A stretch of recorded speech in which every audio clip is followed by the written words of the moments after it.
আসসালামু আলাইকুম। খুব ভালো লাগলো পুরনো জগতে ফিরে এসে।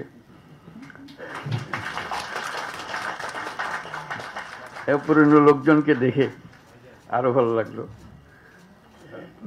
অনেক পুরনো কথা মনে পড়লো। এমআরের জন্ম কাহিনী মনে পড়লো, কোথা থেকে আসলো, কিভাবে আসলো, এবং সময়টাও খুব অ্যাপ্রোপ্রিয়েট, উপযুক্ত সময়, যে সময় আমরা এখানে আজকে একত্র হয়েছি। কারণ অতীতে যেসব কথা বলছিলাম একদম শুরুর দিকে, অনেকটা ঠাট্টামস্কারি মতো করেই বলছিলাম, কিন্তু সিরিয়াসলি তার পেছনে মিন করছিলাম। আমরা যখন গ্রামীণ ব্যাংক করলাম, আপত্তি উঠলো এটাকে ব্যাংক বলা যাবে কিনা, গরিব মানুষের টাকা দেওয়া এটাকে ব্যাংক হলো নাকি, একটা ব্যাংকের অপমান করছেন আপনি, এটা একটা বড় ইস্যু হয়ে গেল। তা আমি বারে বারে জিজ্ঞেস করলাম, ব্যাংক বলতে আপনারা বুঝেনটা কি, সেটা আমাকে বলেন। ওটা আর বলেন। তা বললাম যে এটাই হলো, আমরা যেটা করছি এটাই হলো প্রকৃত ব্যাংক। আপনারা যেটা করছেন এটা নিছক লোক দেখানো ব্যাংক। তো এটার ব্যাখ্যা চাইলো সবাই, এখানেও আমি বলছি যে এটাই আমাদেরটাই প্রকৃত ব্যাংক, তোমাদেরটা লোক দেখানো ব্যাংক, যেটাকে তোমরা ব্যাংক বলছো। তা আমি ব্যাখ্যা দিলাম, বললাম যে ব্যাংক শব্দটার উৎপত্তি হয়েছে একটা শব্দ থেকে, যেটা হলো অর্থ হলো ট্রাস্ট, ডিপেন্ড করা। তোমরা সেটা বানিয়েছ ডিস্ট্রাস্টের ভিত্তিতে, অবিশ্বাসের ভিত্তিতে। কারণ তোমার কাছ থেকে টাকা নিতে হইলে তুমি কেন জামানত চাও, যে ধরে নেব যে তুমি টাকা নিয়ে পালিয়ে যাবে, সেজন্য আগে শক্ত করে তোমাকে বেঁধে নিই, জামানত দাও, জমা করো, তারপরে তোমার হাতে টাকা দেব এবং তোমার উপর নজর রাখবো। কাজে তোমার যে শুরু, যে শব্দ থেকে ব্যাংকিং সিস্টেমের অভ্যুত্থান হলো, সেটার থেকে তুমি বিচ্যুত হয়ে গেছো। আমাদেরটা হলো আসল ব্যাংক, যেটা মানুষের বিশ্বাসের উপর ভিত্তি করে আছে, কারণ এখানে কোনো জামানত নাই। এটা জামানতবিহীন ব্যাংক। আমরা মানুষকে টাকা দিই বিশ্বাসের ভিত্তিতে, তার মাঝখানে আর কিছু নাই। তো বলে যে না, এটাকে হয় নাকি, এরকম বিশ্বাসের ভিত্তিতে আপনি অল্প অল্প টাকা দিতে পারবেন, বড় বড় টাকা দিতে পারবেন? আমি যে পারবো, কোনো অসুবিধা হচ্ছে না তোমাদের। যেটা একদম প্রথম দিকের কথা। এরপরে তো অনেক কিছু হয়ে গেল, বড় টাকা, কত বড় টাকা চান, সেখানেও কোনো জামানতের কোনো বিষয় নেই। এত যে পরিসংখ্যান দেখছেন, এগুলো সব জামানতবিহীন ঋণ। এটা মজার কথা হলো, ঠিক এমন সময় আমরা আলাপ করছি, ভাগ্যের পরিহাস। যেমন জামানতওয়ালা ব্যাংক, যারা প্রকৃত ব্যাংক বিচার করতো, বলতো, তারা আজকে হাওয়া, তারা কেউ নেই, তারা টাকা নিয়ে লোপাট, ব্যাংক শেষ। আর মাইক্রো ক্রেডিট পরিসংখ্যান আপনারা দেখতেছেন, পয়সা কেউ মারে নাই, কেউ পালিয়ে যায় নাই, সেগুলো প্রতিটি পয়সা আছে, তাদের জমা টাকা আছে, তাদের নিজেদের কাজ চলছে এবং নিজেদের টাকা নিজেরা চলছে। ব্যাংক কাকে বলবেন এখন? আপনারা বিচার করুন, ব্যাংক কোনটা? কাজে যেটা প্রকৃত ব্যাংক, সেদিক দিকে আমরা নজর দিই না। আমরা কোনো রকমের বুঝ দেওয়ার মতো করে যাই। যেটা নকল ব্যাংক, সেটা নিয়ে আমরা সব ব্যস্ত, তোলপাড় করে ফেলছি সারা দুনিয়া। এই হলো পরিহাস, যেটার প্রতি আমি বারে বারে দৃষ্টি আকর্ষণ করছিলাম। এটা ব্যাংকিং না, ব্যাংকিংটাও এইটা। প্রকৃত ব্যাংকে আসতে হবে তোমাদেরকে। এটাই হলো মানুষের ব্যাংক। মানুষ যেখানে আসতে পারে, তার নিজের পরিচয়, তার টাকার পরিচয় না, সে আসে তার নিজের পরিচয়। সে নিঃস্ব একটা ব্যক্তি, সে বলছে আমি মুরগি পালতে পারবো, আমাকে কিছু টাকা দেন, আমি মুরগি পালবো।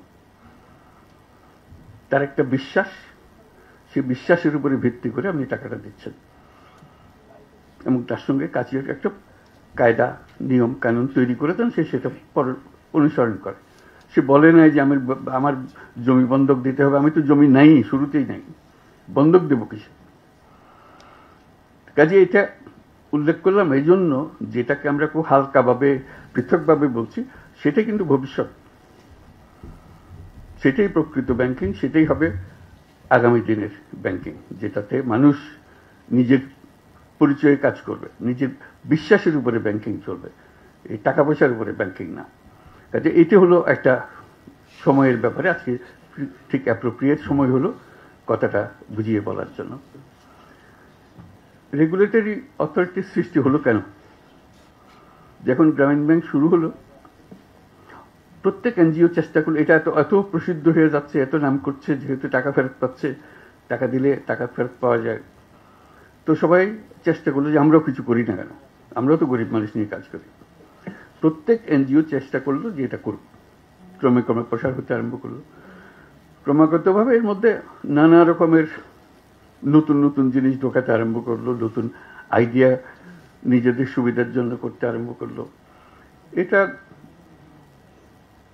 ভবিষ্যতের জন্য খারাপ হবে এটা মনে করে যে এটার কোনো একটা রেগুলেটরি অথরিটি হওয়ার দরকার। আমরা বাংলাদেশ ব্যাংকের সঙ্গে যোগাযোগ করলাম, বাংলাদেশ বলছে এটা আমাদের কাজ না। অর্থ মন্ত্রণালয়ের সঙ্গে কাজ করলাম, অর্থ মন্ত্রণালয় প্রথমে খুব গুরুত্ব দিল না, পরে বললো যে কি করতে হবে আমাদেরকে বলে। তখন আমরা বলি একটা রেগুলেটরি অথরিটি হওয়ার দরকার, কারণ যে হারে এটা বাড়ছে, এটা একটা বড় রকমের সমস্যার সৃষ্টি করতে পারে। এটা নিয়ে লাভ করে বারে বারে বৈঠক হল অর্থ মন্ত্রণালয়ে। তখন গভর্নর ছিলেন ফখরুদ্দিন সাহেব, সে ওটা সমর্থন করলো। একটা জায়গায় প্যাচ লাগলো যে আমাদের রেগুলেটরি অথরিটি হবে, কিন্তু এটা বাংলাদেশ ব্যাংকের অধীনে হবে না। এটাতে আমি ঘোরতরভাবে আপত্তি দিলাম, এটা বাংলাদেশ ব্যাংকের অধীনে হতেই পারবে না। তারা ব্যাখ্যা চাইলো, রেগুলেটরি অথরিটি হতে হলে একমাত্র প্রতিষ্ঠান হলো বাংলাদেশ ব্যাংক, সেন্ট্রাল ব্যাংক। আমি একটা কথা ব্যাখ্যা করলাম, সেটা বহুবার বহু দেশে বলেছি, এখনো বলি। সেটা হলো, দেখো আমরা যদিও এটাকে ব্যাংক বলি, গ্রামীণ ব্যাংকও ব্যাংক, অন্যান্য ব্যাংকও ব্যাংক, কিন্তু জিনিস তফাৎ, ভিন্ন জিনিস, একেবারে ভিন্ন। কিরকম ভিন্ন? তা আমি উদাহরণ দিতাম, এখনো সেই উদাহরণ আবার বলবো আপনাদেরকে। আমি বললাম যে দেখেন, আমেরিকান ফুটবলও ফুটবল, ইউরোপিয়ান ফুটবলও ফুটবল, কিন্তু খেলা ভিন্ন।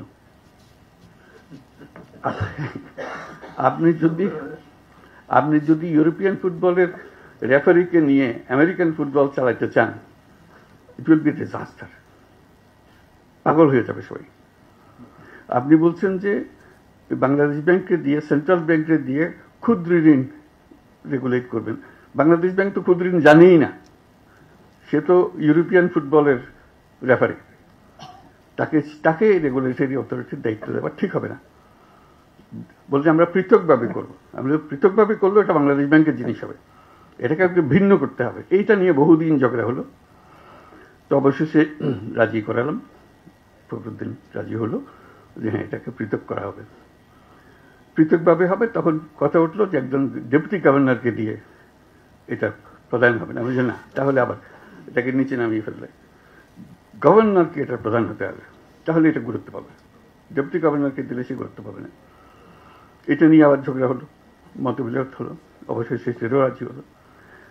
তারপর বলল যে এটা এখানে আমাদের অফিসে এরা করবে। আমি না, তো এই অফিসে, বাংলাদেশ ব্যাংকের অফিসে এটা হতে পারবে না, এটা ভিন্ন পৃথক জায়গাতে হতে হবে।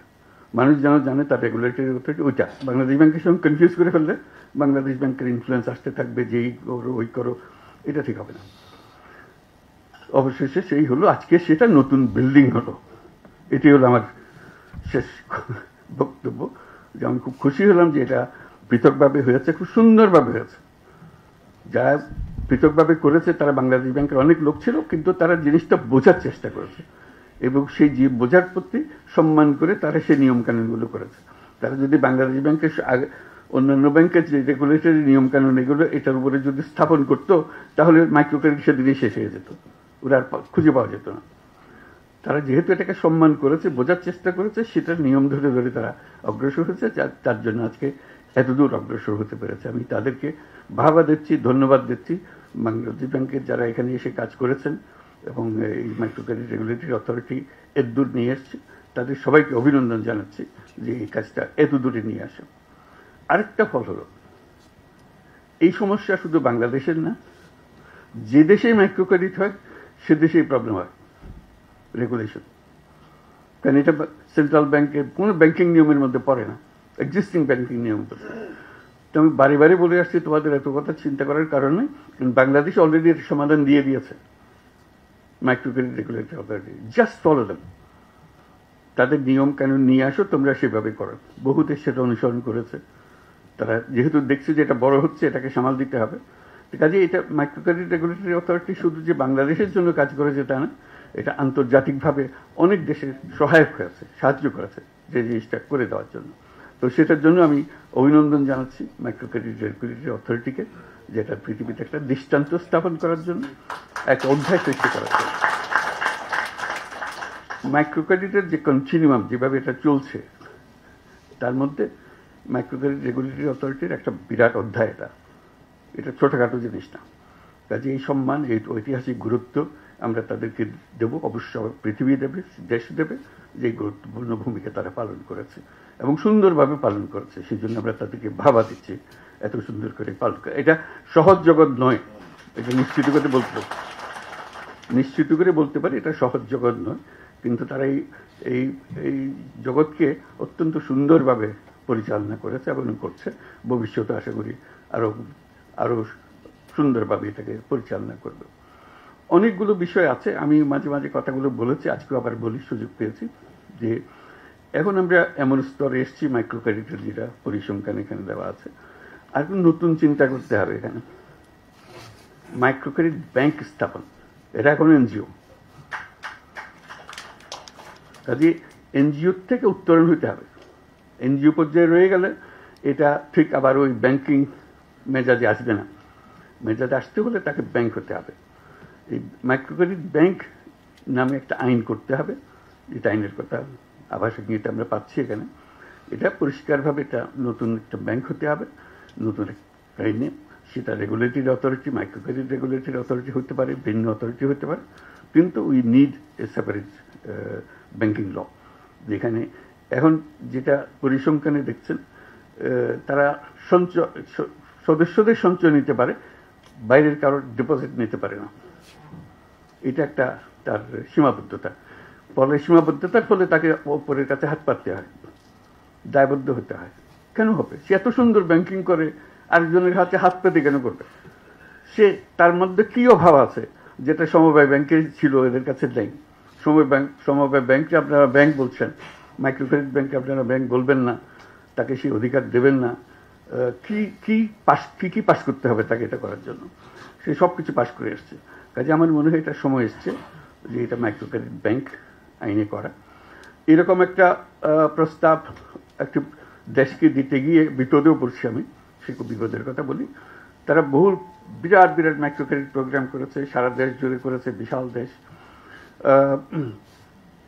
ওই মাইক্রো ক্রেডিটের মধ্যে আলাদা করে রেখে দিয়েছে। তাহলে এত সুন্দর কাজ করছে, এত বড় বড় কাজ করছে, তোমরা একে ব্যাংকিং লাইসেন্স দাও না কেন? কি অভাব তাতে? বলে যে না, এটা মাইক্রো ক্রেডিটের বাইরে ওরা পারবে না। আমি যদি দিয়ে দেখো তো একবার। তো সেটার থেকে প্রস্তাব দিলাম যে অন্তত 10টা top bank micro credit organisation, যেগুলো তোমরা ইতিমধ্যে লাইসেন্স দিয়েছো মাইক্রো ক্রেডিট অপারেট করার জন্য, এগুলো বিশাল আকারে করছে, তাদেরকে পরীক্ষামূলকভাবে লাইসেন্স দাও, ব্যাংকিং লাইসেন্স দাও। তো অবশেষে তারা শুনল, এরকম 4-5টা ব্যাংকের দিল, বিশাল ব্যাংক হয়ে গেল সেগুলো। এত বড় হলো, তড়িৎ গতিতে তারা দেশ জুড়ে চলতে আরম্ভ করলো। আমি তাড়াতাড়ি বললাম যে তোমরা লাইসেন্স দিয়েছো, ভালো করেছো, কিন্তু একটা কথা খেয়াল করো নাই, আমি তো মাইক্রো ক্রেডিট ব্যাংক করতে বলেছিলাম, তোমরা তো একটা কনভেনশনাল ব্যাংক বানিয়ে হলো। লাইসেন্স ফুল ব্যাংকিং লাইসেন্স দিয়ে দিয়েছে, এটা মাইক্রো ক্রেডিট ব্যাংকিং লাইসেন্স, যে এই কাজ ছাড়া সে অন্য কাজ করতে পারবে। এখন যেই মাত্র সে ব্যাংকিং লাইসেন্স পেয়েছে, বড় ইনভেস্টররা এসে হাজির হয়ে গেছে, হাজির হয়ে তাদেরকে পুরো ব্যাংক বানিয়ে গেছে এবং সারা দেশ জুড়ে এটা করতেছে। তা বললাম যে এটা ভুল হয়ে গেছে। তো সে কথাটা মনে করিয়ে দিচ্ছে এখানেও, আমরা যখন মাইক্রো ক্রেডিট ব্যাংকের লাইসেন্স দেব, পরিষ্কার বলতে হবে যে এই কাজের জন্যই লাইসেন্স দেওয়া হচ্ছে, কনভেনশনাল ব্যাংকিং এর জন্য লাইসেন্স দেওয়া হচ্ছে না, এটা আলাদা করে ফেলা। তার সঙ্গে একটা এডিশন চাচ্ছি, এই ব্যাংক যেগুলো হবে, এগুলো হলো সামাজিক বাণিজ্যের ব্যাংক, সামাজিক ব্যবসার ব্যাংক। এটা কারো মুনাফার জন্য না, এখানে এই বৈশিষ্ট্য এনজিও হলে সেটা সমস্যা নাই, কারণ যেহেতু এনজিওকে পয়সা নিজস্ব খাতে আমদানি আয় করতে পারছে না, লাভ করতে পারছে না।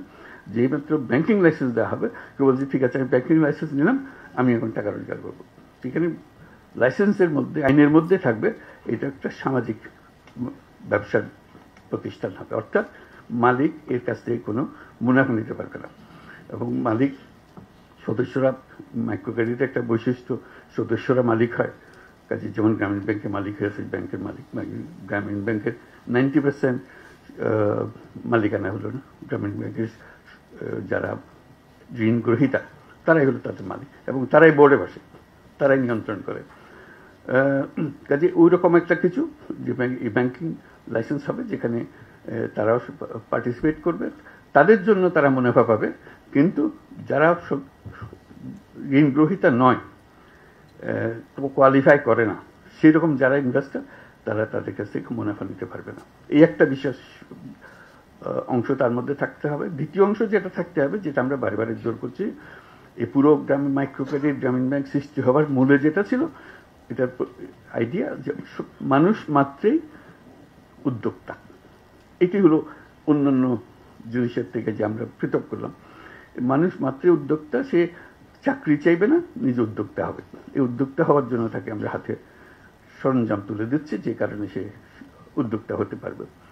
এখন আমরা তরুণদের, তাদের পরিবারের সদস্য, তাদের ছেলে মেয়ে যারা আছে, যারা চাকরি সন্ধানে বয়স হতে হতে সবাই বলে চাকরি খোঁজো চাকরি খোঁজো, এটা আর বলবে না, যেহেতু মাইক্রো ক্রেডিট ব্যাংক আছে। যে কোনো ছেলে, যে কোনো মেয়ে মাইক্রো ক্রেডিট ব্যাংকের কাছ থেকে বিনিয়োগ পাবে। যে সমস্ত টাকা সে, যে টাকার ইনভেস্ট করতে চায়, সেই ইনভেস্টমেন্টের টাকা ব্যাংক থেকে আসবে, বিনিয়োগ হিসেবে আসবে। ইনভেস্টমেন্ট যেটা হয় ভেঞ্চার ক্যাপিটাল জাতীয়, ভেঞ্চার ক্যাপিটাল, এগুলোরও নমুনা আমরা সৃষ্টি করেছি, দেশে বহু আছে। এটা হলো যে যে বিনিয়োগ করছে তার কাজ হলো তাকে তার কাছ থেকে লাভ নেওয়া না, ক্রমে ক্রমে তাকে সুযোগ দেওয়া, যে বিনিয়োগের যে টাকা দিয়েছে সেই টাকাটা আস্তে আস্তে শোধ করে দিলে তাহলে সে পুরোপুরি মালিকানা তার পুরো হয়েছে। প্রথম দিকে সে যদি 90% মালিকানা যে বিনিয়োগ করেছে তার হয়, তার সঙ্গে শর্ত হবে যে তুমি রোজগার করে করে আমার থেকে শেয়ারগুলো কিনে নিয়ে যাবে, আমি তোমার ব্যবসা নিয়ন্ত্রণ করতে চাচ্ছি না, এটা আমার কাজ না, আমার কাজ হলো তোমাকে উঠে উপরে ওঠানো। এরকম হাজারে হাজারে তরুণ এখন সেই কাজে আছে, তারা করছে এবং ক্রমশ সম্প্রসারিত হচ্ছে। সেটা এই ব্যাংকের নজরে নিয়ে আসা, এই ইনভেস্টমেন্ট। যদি ইনভেস্টমেন্টের টাকা পায় তাহলে কোনো তরুণ আর চাকরির সন্ধানে যাবে না, যাওয়ার কোনো দরকারও নাই। তার কাছে বহু বুদ্ধি, বহু জিনিস সে করতে পারে, যেটা আগে গরিব মানুষ কেমনে টাকা শোধ দেবে, 500 টাকা লোন নিলে সে শোধ কেমনে দেবে, এটা বিরাট গবেষণার বিষয় ছিল, সমস্যার বিষয় ছিল। এখনো মনে হয় যে এই ছেলে মেয়ে, তাদেরকে টাকা দিলে তারা কি সত্যি সত্যি ব্যবসা করে টাকা ফেরত দিতে পারবে, ওই সন্দেহ আবার আসছে। তো সেই সন্দেহ অতিক্রম করার জন্য আমরা বাস্তবে সেগুলো করেছি। বহু নমুনা আছে, কারণ যেতে পারে, যে কেউ যেতে পারে, কিন্তু সরকার হিসেবে আমাদের দায়িত্ব হলো সে প্রতিষ্ঠানগুলো সৃষ্টি করে দেওয়া। কাজে এই ব্যাংক সৃষ্টি করার দায়িত্ব হলো আমাদের। এই যে যারা তরুণরা আছে, মহিলা পুরুষ, ঘরে বাইরে যেখানে যেখানে আছে, তারা যেন এই বিনিয়োগটা পায় এবং নিজের বুদ্ধিতে নিজের ব্যবসা করে ফেলতে পারে। কাজে আজকে মাইক্রো ক্রেডিট রেগুলেটরি অথরিটির এই বিল্ডিং উদ্বোধনের প্রসঙ্গে আমরা বহু কথা বলার সুযোগ পেলাম, আমরা তাদেরকে ধন্যবাদ দিচ্ছি। এবং এখান থেকে আবার নতুন অধ্যায় সৃষ্টি হোক, যে এই যে পর্যন্ত আসলাম, এটা বিরাট একটা অধ্যায়, কিন্তু আমরা বিরাট অধ্যায় শেষ করে আজকে নিজস্ব ভবনে আসলাম, যে কথা বারে বারে উল্লেখ করা হয়েছে।